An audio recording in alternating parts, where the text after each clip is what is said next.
Well, hello everyone, and welcome back to today's episode of the Max Danielsen Show, or should I say this week's episode of the Max Danielsen Show.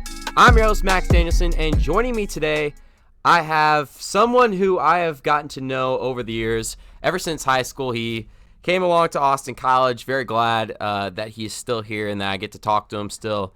It's kind of been a while since we've gotten to actually talk, so this is a really good opportunity for that.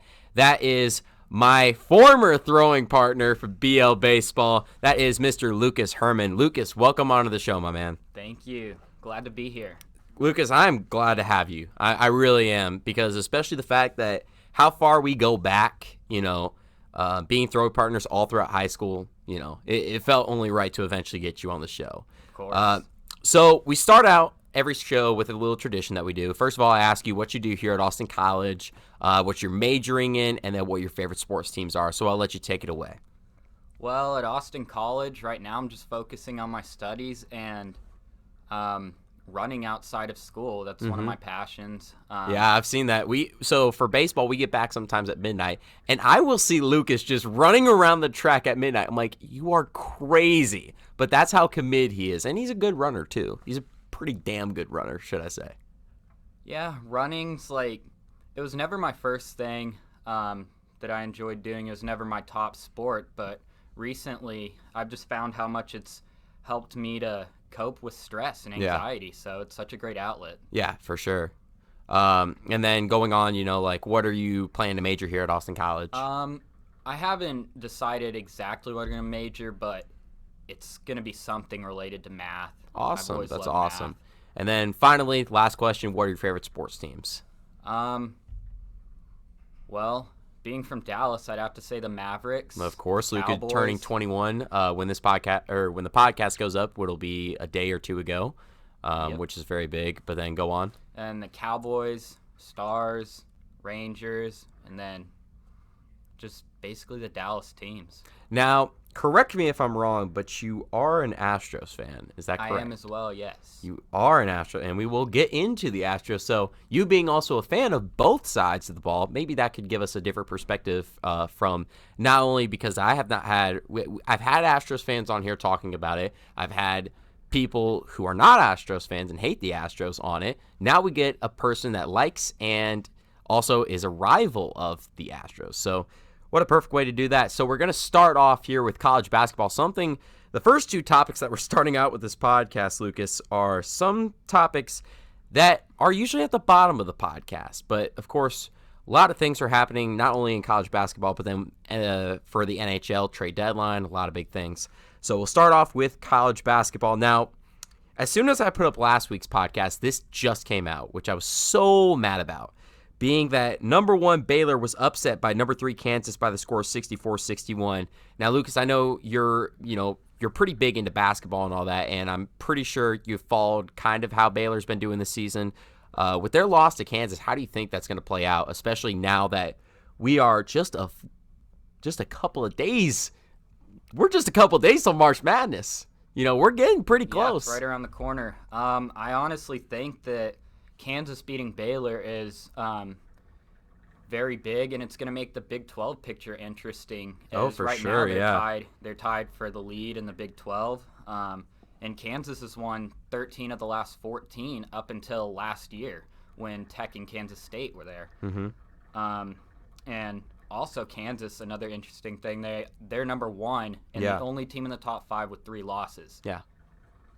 And I mean, a big thing this year is a lot of teams that are really good. Perfect example of this is Duke, right? They have lost now, I believe, 4 times, if I'm not mistaken, and they're a pretty good program. But this year in college basketball has been all over the place. Everyone's getting upset, so I think this year's March Madness is going to be especially good. Definitely. There are a lot of teams that could upset coming out of the SEC. There's LSU and Kentucky are up there, of course. Kentucky, as usual. Auburn's a very strong team this year.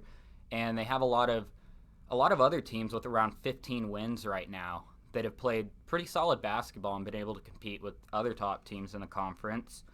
And then also an interesting thing you said about some top teams not playing their best basketball. UNC this year is struggled a lot. That's something we haven't especially seen having in Cole recent Anthony years. on their roster. Yeah, it's something we haven't seen out of UNC in quite a Especially while. with their head coach, Roy Williams, who is a renowned college coach, one of the best ever coach. But yeah, that's another great example here. But we'll move on to this one. I'm surprised how long it went with this team. UNLV finally upset number 4 San Diego State to end their perfect season by the score 66-63. Lucas, I'm going to be frankly honest with you. San Diego State should have been beat a long time ago. I think San Diego State, they haven't played as many quality teams. They've only played around 2 teams that are ranked. They really haven't. So, but they have won most of their games by double digits and handled a lot of teams pretty well. So, yeah. I mean, do you think that come March Madness, like San Diego State has a good shot, or do you think it's going to be kind of like how we saw Virginia a couple years ago with UMBC? I haven't seen San Diego State play enough to tell whether or not they'll have a good shot in the but we have tournament, seen it on some people's stories. I think you know exactly who I'm talking about from BL, who always posts it on her Instagram stories and Snapchat stories. So we've at least seen it. Have we watched the games? No, not much. I've seen a couple of them. They're not a bad team, but they are nowhere. They shouldn't be a 4 seed. They shouldn't. No, they're not. They're not at the top, but they're definitely good enough to make a decent run. Oh, for sure. I think they should at least get by the first round. For sure. Knock on wood there. Knock on wood. You never know. And that's the beauty of March Madness. And we'll get into that here in a second.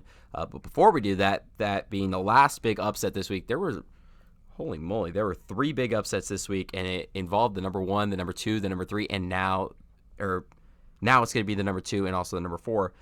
Being number 23, BYU upsetting number 2 Gonzaga by the score of 91-78. Your thoughts about that and Gonzaga's season so far? I think Gonzaga's played a pretty strong season. That's their first loss since a tournament to open the season where they lost to, I believe, Michigan. Yes, it was hot, Michigan. Very hot at the time. And I believe it was in Hawaii, if I'm not mistaken. Correct? I think it's sure. that Hawaii. I know they always do a tournament over there, and I feel like Gonzaga was in that, but I could be wrong. And other recent news for Gonzaga, they recently extended their streak over Pepperdine to 39 games as they rise up for on the leaderboards of most consecutive wins against a single opponent. Yeah, I mean, how they fare for March Madness, again, that's up in the air, but that's a perfect leadway into this next question, being what do you personally expect from this March Madness? Do you think it could be one of the better ones that we see in the past recency, or do you think it could be one that plays out just like how it's supposed to play out? I think that a lot of the teams are going to be very even. Some of the usual top contenders aren't up there with some teams that usually are not even in the tournament making their way up to the top in the rankings nationally right now. I think it's set to be a very interesting year with probably a lot of upsets. Yeah, no, it definitely is going to be. And I know both of us are going to be watching. I remember when it was BL, when it was March Madness, you could go around the lunch tables and you will see a laptop propped open with March Madness, undoubtedly. And those are also some of my favorite BL memories, especially when it came to March. Usually it was in only the first and second rounds because those were always during the day.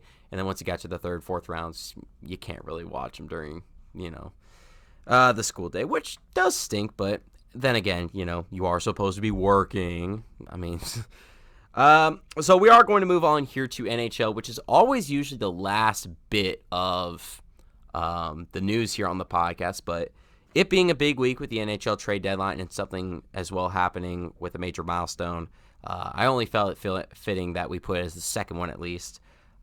As well, I would imagine, and you could be completely honest here, Lucas, how much hockey do you know? Pretty much none. Okay. Don't worry. A lot of my guests besides Jared Hedges, and we all know that man literally eats, sleeps, and repeats hockey. That's all he does. So no need to fret about this. Now, I would imagine you've probably heard this first name a couple times, being Alexander Ovechkin. Have you not? I have. Yeah. One of the greatest players to ever play in the NHL. Just scored his 700th goal versus the New Jersey Devils and is the 8th player in NHL history to do so. Lucas, with the knowledge that you have a little bit about Alexander Ovechkin, of course, being a household name, probably you've heard of it multiple times. Most of them probably coming from Jared Hedges, if we're being honest here. But what do you think so far? I mean, just hearing 700 goals in your NHL career, how does that make you feel about that for his career?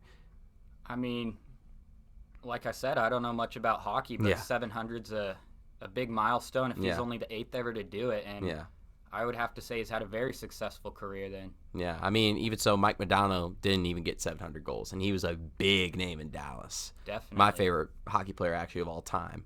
But we are going to move on here to the NHL trade deadline. A lot of big moves came up here. I'm supposing that you probably don't know maybe one name, but that's still a reach because he's a big name in hockey, but at the same time, he hasn't been in recency. So what I'm probably going to do here, Lucas, is just skim through the news here. Maybe we'll talk about it a little bit. I know you wanted to give an analogy of it kind of later on with, I know, Garrett Cole and the New York Yankees, talking about that a little bit at the end of this. So I'm going to try to get through all of these as quickly as I can because that's usually how the hockey bits work here. All right.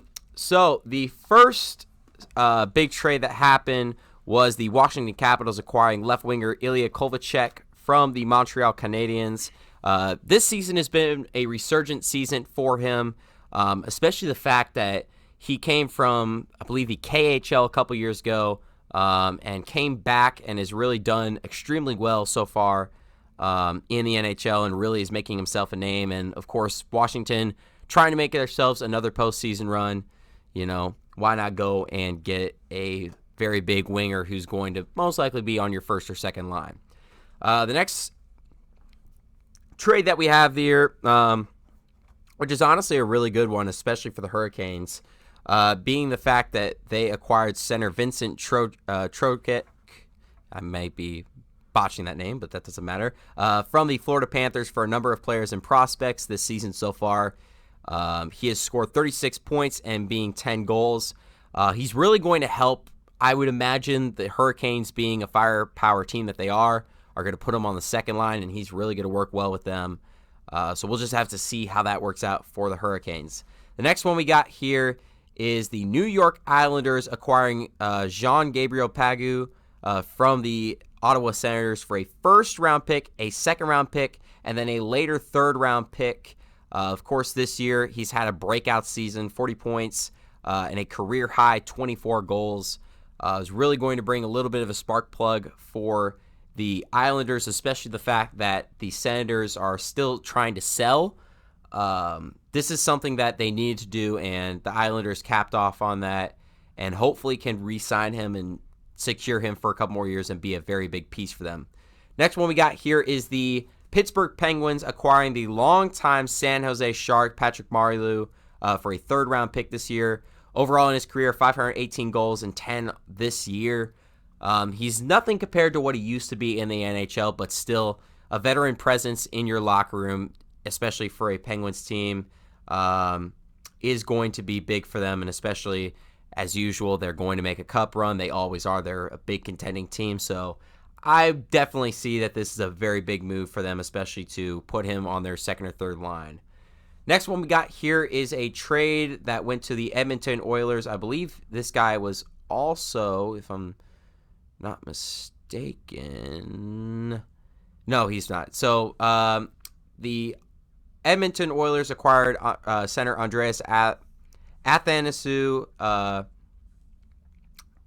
can't remember what team he came from, but that's not the point. The big point this year is that he has a lot of potential for the Oilers. Last year, he had 30 goals on the year, and this year, in 46 games, has 24 points, 10 of them being goals.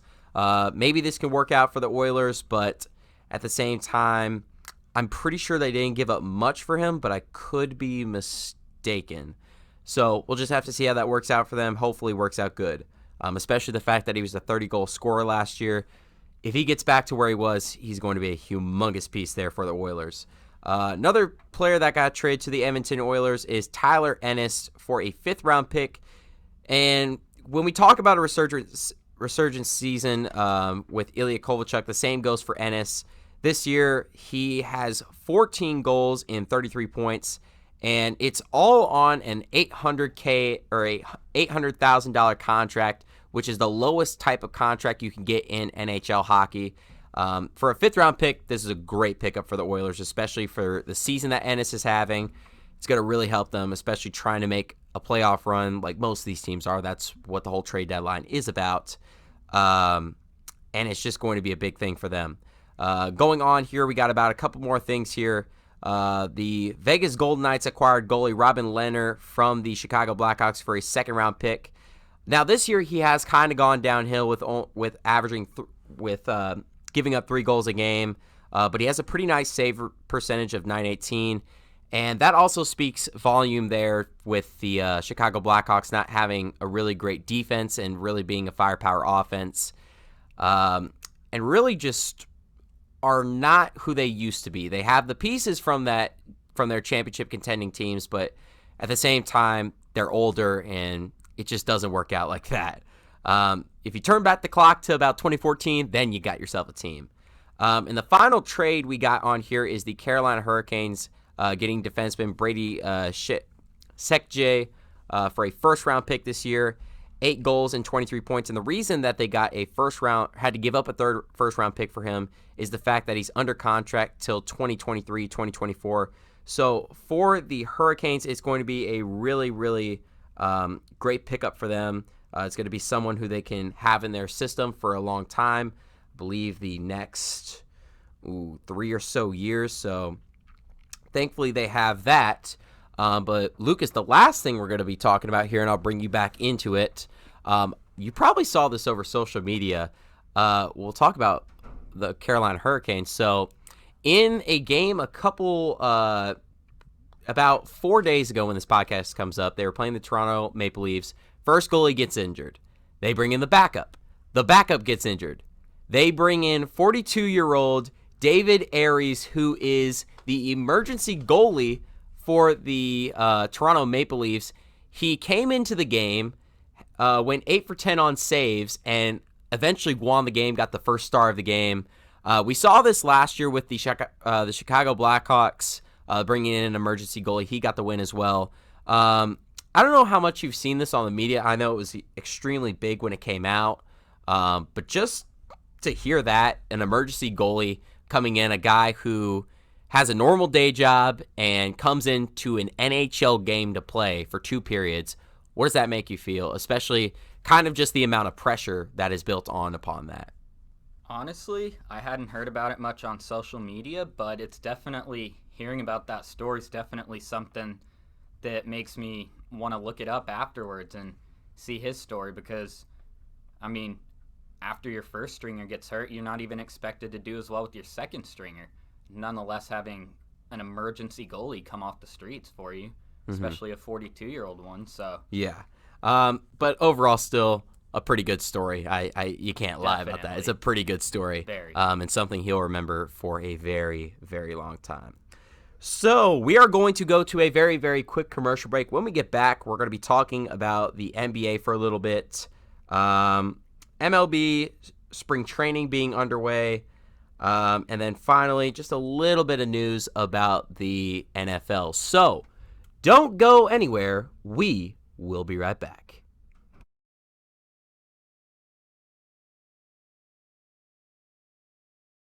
The Max Danielsen Show is proud to announce Gage's Granite as an official sponsor for the Saturday podcast.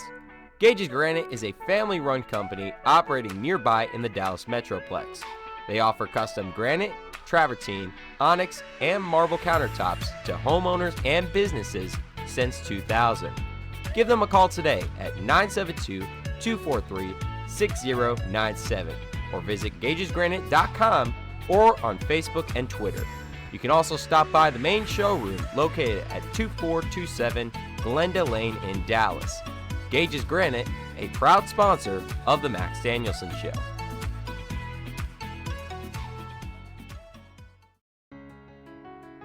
Hey guys, this is Jason with Lacrosse Monkey. Are you looking for a place to shop for your next athletic season? Monkey Sports is here to help. Whether you're looking for baseball, hockey, or lacrosse gear, if you can dream it, we've got it. We provide both the latest and best on the market equipment for your athlete. Stop by and visit us at 105 West Bethany Drive, right off of US 75 in Allen. Monkey Sports, a proud sponsor of the Max Danielsen Show.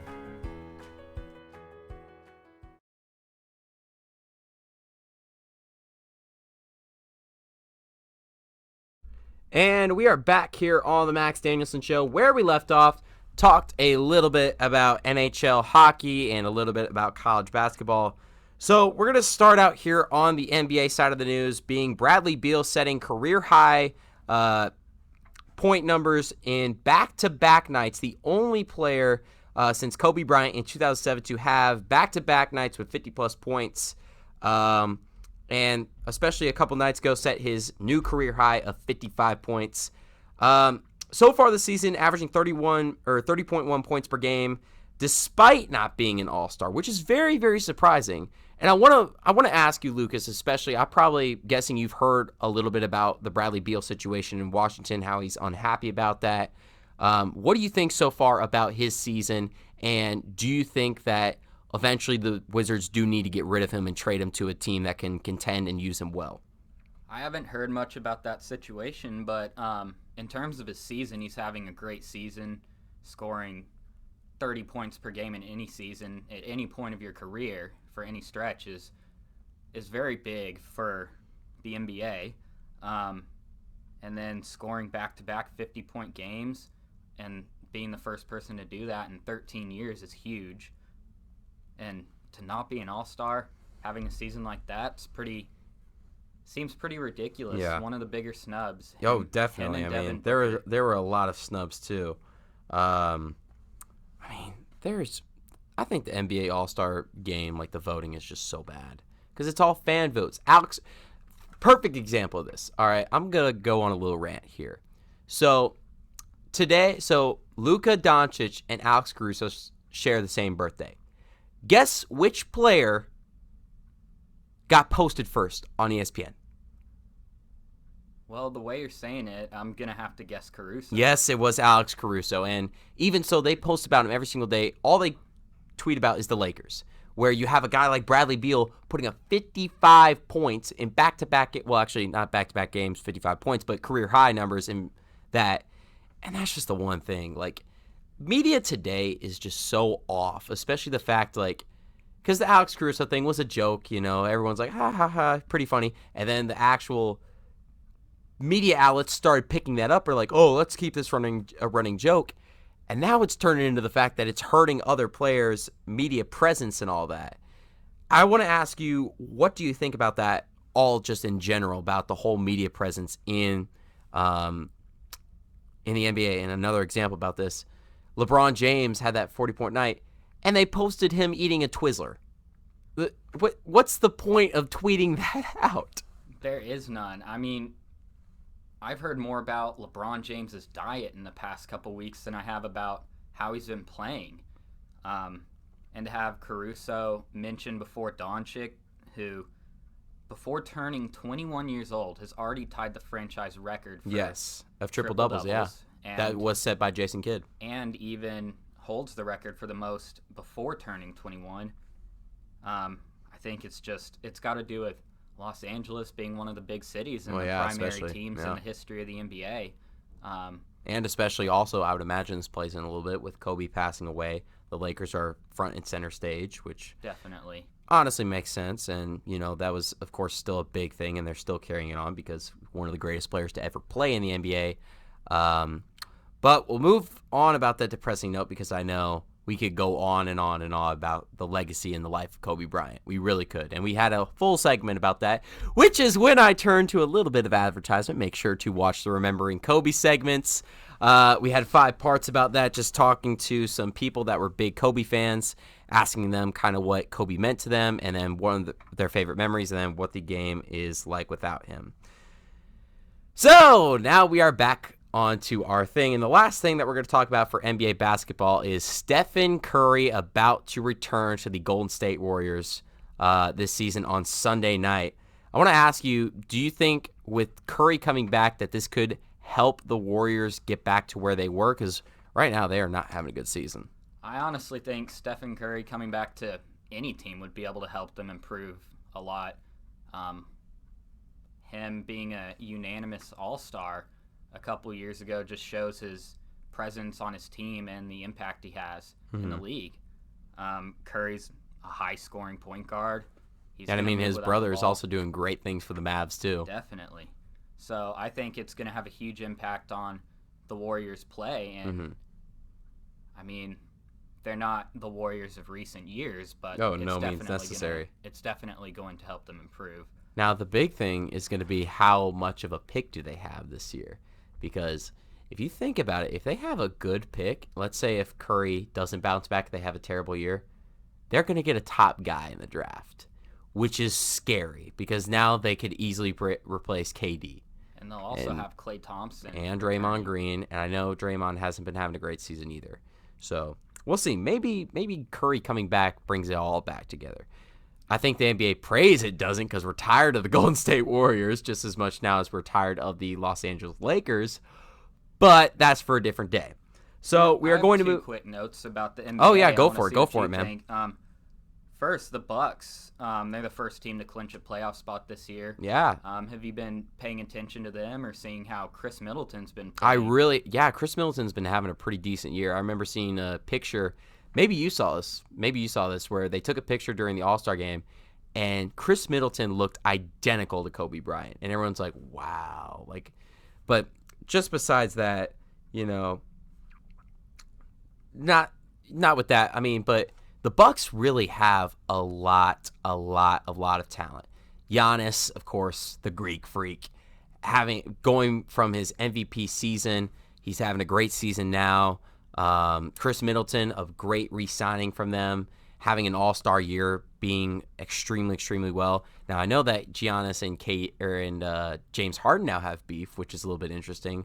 Maybe we'll see how that plays out. Maybe we'll talk about it a little bit more on next week's podcast if it really escalates to something really big. But just a little bit of beef, back and forth stuff.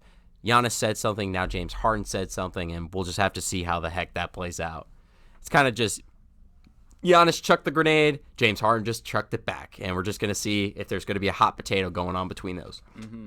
One more thing is the Timberwolves were fined $25,000 for resting D'Angelo Russell. Wow. This past Sunday. Wow. Do you have a little bit more about why they rested him or? This is a heck yes. I have not had someone in the past do this, bring in more news, which is really, really good. So shout out to you, Lucas, for doing that. That is actually awesome that you're bringing in other news that we could talk about. I really appreciate that. Thank you. In terms of knowing more about it, I didn't have time to research it that in depth or look more into the story, but I believe it was something along the lines of an NBA team not being able to rest a quote-unquote healthy player, which from the little I know about that story brings up the questions of players missing the games. Big name stars like LeBron will sit out a game, or Kawhi Leonard, they'll miss a home game, and it's just there's a lot. Yeah. But who knows? We'll see how that all plays out. Hopefully, that D'Angelo Russell and Karl-Anthony Towns thing, that could really, really play out for them. So we are going to go into Major League Baseball here, being spring training continuing, of course, being the fact that spring training, I know us being baseball fans, it's big because now we finally get to have MLB baseball. And if I'm not mistaken already, I think this number may have increased, but the last time I checked, which was a couple days ago, the Houston Astros have already been pegged 7 times this spring training. And we all know it's going to be a lot more and a long season where that came from. I want to hear your thoughts about that, Lucas, about the whole cheating scandal, and then what you think, if this is the right thing that players should be doing, or if the commissioner should have done something else. In terms of the whole scandal, I disagree more with stealing the signs through a camera. If you're going to steal them, players will steal them on second base. Growing up, you'll give your hitter a sign. that's one thing, but having a camera in the outfield shouldn't be done. And I mean, other teams, fans, players, they have the right to be frustrated and upset about it, because I mean, that's their job. Those players are having an at bat taken away from them because maybe the game ends earlier, so I mean, that's just not it's not a good thing for the franchise, and not for any franchise. They've been hit 7 times as well, you mentioned. Only 2 of those hit by a pitch were on any of their star players, one being the American League MVP runner-up last year, Alex Bregman, was hit in the back by a minor league pitcher, and the other being Altuve, who was the 2017. And that's the one MVP. thing. The one thing, and I'll talk about this about Jose Altuve because everyone doesn't like Bregman. They didn't like him when he entered the league. Now they don't. Jose Altuve went from being the hero of Major League Baseball, that everyone idoled him, everyone admired him, to now becoming the villain of Major League Baseball. And that just shows you the severity of this cheating scandal. And I want to ask you this too. With the severity, do you think it's worse than the steroid era? It depends on how long it goes on, probably. I think there have been rumors of other teams cheating in terms of stealing signs. Not as much evidence. Not sure how many teams were, how many teams weren't. But if stealing signs electronically becomes the thing to do in the MLB, then I think it's going to be huge. A lot of headlines. Yeah. Yeah. I mean, if more teams come out, the fact that they're cheating, this could be very, very interesting. Who knows what that could pan into. But we're going to go into a little bit of a signing here with the San Diego Padres, signing Brian Dozier to a minor league contract last year. 238 batting average, a 340 on-base percentage, and a 430 slugging with 20 home runs, 50 RBIs, 135 games played for the Washington Nationals, of course being in the World Series. I think we remember Brian Dozier during his days as a Twin. He was extremely good. And for the contract that they're getting him for, which is a low-risk, high-reward contract, how do you think this could play out for the Padres, especially the firepower that they have brought in for this season? I think it's a great deal and a great chance for them to add a very talented player to their roster who could help them in the long run later in the season, just having that experience that he's had with the Twins and the success. I think it's a great trade in favor of the Padres because, I mean, like you said, low risk, high reward. Well, it was actually a signing. Signing, yes. Yeah. Well, a little bit of an awkward silence there between us, but that's okay. No worries about that. There's always a lot of awkward silence in these podcasts sometimes. But we will move on to the last portion of the MLB news topic, being for the New York Yankees, a big blow coming in that Luis Cervino is going to miss the 2020 season due to Tommy John surgery. Cervino's had a pretty good year for the last couple of years, especially becoming a prominent starter for the Yankees rotation. Now, we talked about that Garrett Cole, of course, coming from the Astros, that was very big. And they were talking about this two-headed monster, so to say, with Cervino and Garrett Cole. And now that Cervino is going to miss the 2020 season, do you think your expectations of the Yankees lower from what they were? I think they definitely lower from what they were, since they won't have those 2 top pitchers, and since Cervino is going to be out for the season. But I do still think they're going to be a pretty strong team with a very solid lineup. They're going to score a lot of runs again. I mean, when you have Aaron Judge on your team, it's easy to hit home runs. It really is. I mean, that guy is a man-child. He really is. And even so, bringing in Garrett Cole, that's going to be even bigger. And not even to mention all the prospects they have. Those young guys, they have a ton of them. So it'll be fun to watch them. The 2 teams I'm ready to watch are the Yankees and then, well, besides also the Rangers, the Twins. Twins are going to be an interesting team because now they added Donaldson and a lot of pitching. They're going to be my dark horse team for a World Series contention. And then finally, we are going to move on to NFL football. The first thing in the news, we have the Detroit Lions re-signing Danny Amendola to a 1-year deal. Last year, only had 678 yards, 1 touchdown, and 62 receptions. Of course, we remember Danny from his days as a New England Patriot under the reign of Bill Belichick. Somehow making this guy to become a very prominent wide receiver and eventually get him signed later on within the season. I want to ask, do you think he can, revamp his career to where he was when he was on the Patriots? I do think so. One bad year doesn't define a career, especially when the team you're playing for is missing their starting quarterback for the majority of the season. So obviously not having Matthew Stafford affected his numbers. So I think definitely this upcoming season he should improve. Yeah. And then finally we have here the last thing that we're going to be talking about here in the podcast, unless we want to go into XFL a bit and get your opinions on that.